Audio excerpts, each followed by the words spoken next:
Commission তাদের অফিসারকে সরালো।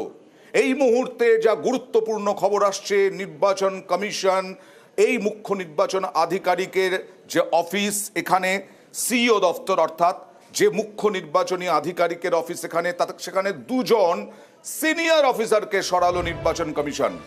কথা বলবো প্রতিনিধি মৈত্রীর সঙ্গে। মৈত্রী, কারা ওই দুজন, কেন সরানো হলো, কি জানা যাচ্ছে? এই মুহূর্তে কিছুক্ষণ আগেই জাতীয় নির্বাচন কমিশনের এই নির্দেশ এসে পৌঁছেছে মুখ্য নির্বাচনী আধিকারিকের কার্যালয় এবং অমিত রায়চৌধুরী এবং রাহুল।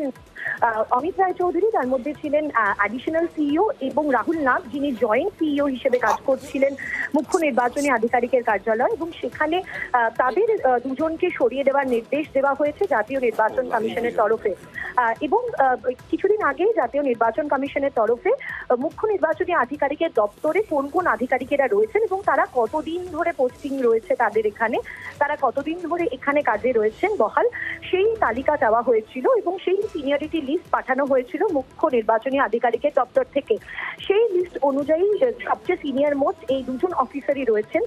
অমিত রায়চৌধুরী তিনি প্রায় 10 বছর রয়েছেন সিইও অফিসে, তিনি কর্মরত, তিনি পোস্টেড রয়েছেন। তার সঙ্গে সঙ্গে রাহুল নাথও কিন্তু দীর্ঘদিন পোস্টেড, এবং সেই অনুযায়ী কিন্তু আজকে এই নির্দেশ এসেছে তাদেরকে তাদের পোস্ট থেকে সরিয়ে দেওয়ার জন্য। বেশ, ধন্যবাদ।